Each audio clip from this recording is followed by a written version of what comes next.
Paris, 1912. Je viens d'opérer l'une de mes toutes premières patientes. Et quelle patiente, ce n'est autre que Sarah Bernard, la célèbre tragédienne française. Sous mes instruments, les rides de son cou, ses lèvres, ses joues ont disparu. Dans tout le pays, on vante la perpétuelle, l'immortelle jeunesse de l'artiste de 68 ans, toujours au sommet de sa gloire. En aurait-il été de même sans cette intervention chirurgicale ? Aujourd'hui, à part quelques exceptions, partout il faut de la jeunesse et de la beauté.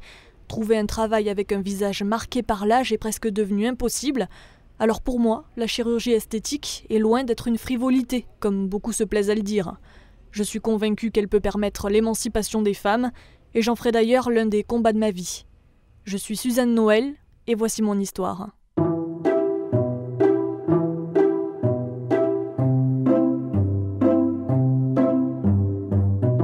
Vous écoutez Les Héroïnes de la médecine, le podcast d'Egora qui rend hommage aux femmes ayant marqué l'histoire de la profession.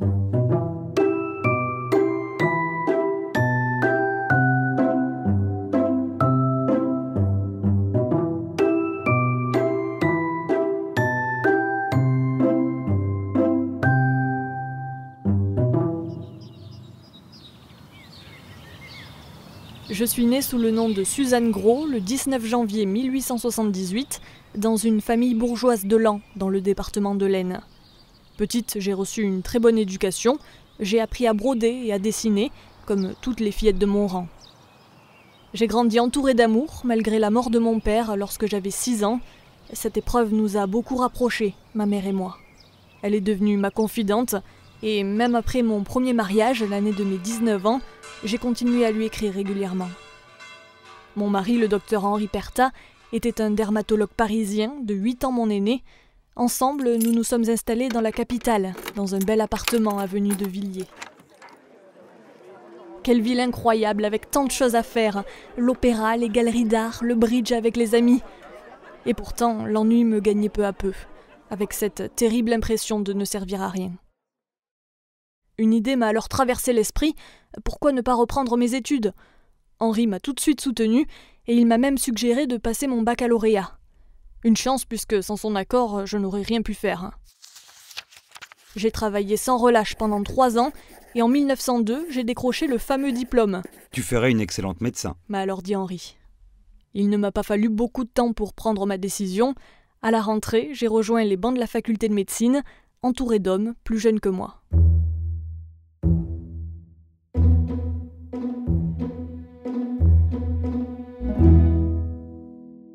En 1908, j'ai été nommée externe des hôpitaux de Paris. J'avais 30 ans. Pour mon premier stage, j'ai été affectée dans le service du professeur Hippolyte Maurestin, un pionnier de la chirurgie maxillofaciale. Son travail était époustouflant. Je l'ai vu opérer une enfant à la joue brûlée. C'était comme s'il lui avait redonné une chance dans la vie. Je crois que c'est à ce moment-là que mon envie de me lancer dans la chirurgie esthétique est née. Pourtant, cette pratique était loin de faire l'unanimité à l'époque. Cette pratique, c'est une véritable galéjade. Quelle curieuse thérapeutique. Ce n'est qu'une mode passagère, pouvait-on entendre. Dans le service, il y avait aussi ce jeune étudiant, André Noël. Il avait ce petit truc en plus, cette fougue qui me plaisait tant. C'est probablement de cet amour secret qu'est née ma fille Jacqueline à la fin de l'année. En 1911, nous nous sommes séparés avec mon mari Henri. J'ai alors quitté l'avenue de Villiers pour m'installer à Montmartre avec Jacqueline. J'ai dû m'accrocher pour préparer le concours de l'internat pendant cette période. Et le travail a payé, je suis arrivée 4e sur 67. Nous étions alors en 1912. J'ai pris mon premier poste d'interne en dermatologie à Saint-Louis, dans le service du célèbre professeur Brock, que j'avais rencontré quelques années plus tôt pendant mon externat. C'est lui qui m'a appris à manier la douche filiforme, que j'ai ensuite longuement étudiée. Il m'a aussi confié mes premières interventions chirurgicales, principalement de petites opérations à visée esthétique. C'est à cette époque que j'ai entendu parler de Sarah Bernard et de son lifting raté. La tragédienne revenait d'un voyage aux États-Unis où elle s'était fait opérer, mais seules les rides de son front avaient disparu. Alors avec un peu de culot, on peut le dire, puisque je n'étais encore qu'une étudiante, je lui ai proposé de finir le travail. J'ai développé une technique assez novatrice pour l'époque, en utilisant des pinces à linge pour tirer la peau du visage en arrière. Je me suis même entraînée sur des lapins, puisque l'élasticité de leur peau est assez similaire à celle des humains. Et finalement, Madame Bernard a retrouvé sa jeunesse, pour son plus grand bonheur. En juillet 1914, la guerre a éclaté. Comme tous les internes des hôpitaux de Paris, j'ai été autorisée à exercer la médecine sans avoir soutenu de thèse. J'ai alors rejoint le professeur Maurestin à l'hôpital militaire du Val-de-Grâce pour y soigner les soldats dont le visage avait été mutilé, ce que l'on appelait vulgairement les baveux ou les gueules cassées. Au fur et à mesure que les blessés affluaient, ma maîtrise des techniques de chirurgie réparatrice, elle, s'améliorait. Je ne peux vous dire combien de greffes j'ai réalisées durant cette période. Mon cher André, lui, a été mobilisé sur le front et Henri s'est porté volontaire pour des essais sur le gaz moutarde en Belgique. Mais alors qu'il testait du matériel de protection, il a été intoxiqué.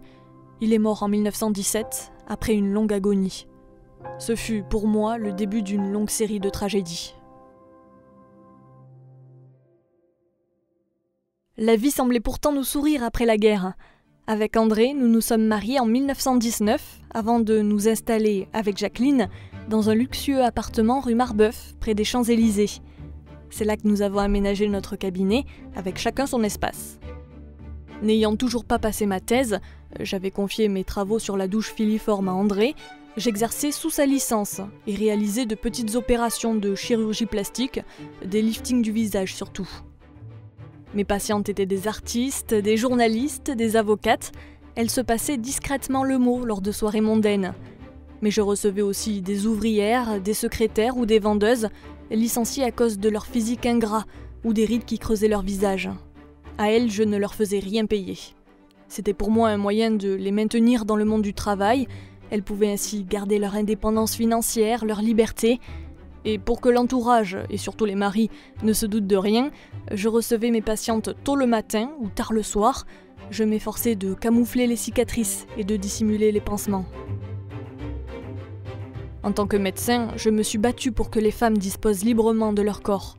Et en parallèle, j'ai milité pour que nous obtenions aussi le droit de vote. Suffragette engagée, j'ai même organisé une grève de l'impôt au début des années 20. Si je ne vote pas, je ne paie pas. En 1922, ma petite Jacqueline est tombée malade. La grippe espagnole. Nous n'avons rien pu faire. Elle est morte en quelques jours. André ne s'en est jamais remis. Il s'est jeté d'un pont 2 ans plus tard. Malgré ces terribles épreuves, j'ai trouvé la force de me relever en continuant notamment de défendre la cause des femmes. En 1924, j'ai fondé le Club Soroptimiste de Paris, le premier en Europe. Ce Rotary Club version féminine existe encore aujourd'hui d'ailleurs. L'idée était de créer un réseau de femmes professionnelles pour qu'elles puissent unir leurs forces et défendre leurs droits. Parmi ses membres, on comptait Cécile Brunswick, première femme secrétaire d'État, la célèbre couturière Jeanne Lanvin, la journaliste Alice de la Mazière ou encore la compositrice Nadia Boulanger, toutes choisies parmi mes amies ou mes patientes.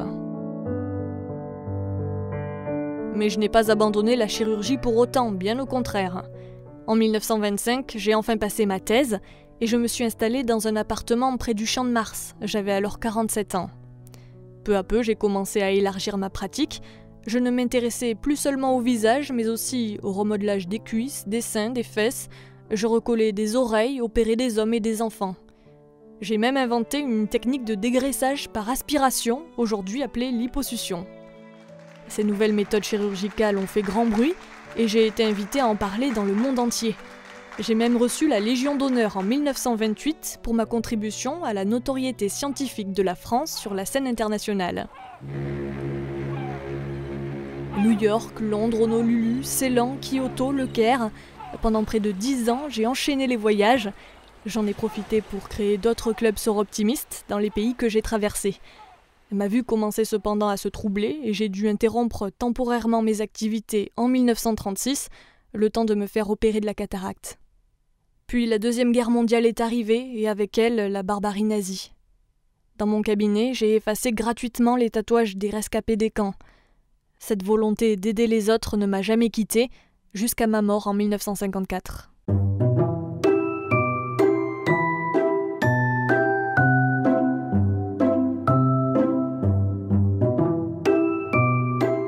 C'était Les Héroïnes de la médecine, un podcast de Justine Morel, produit par Egora.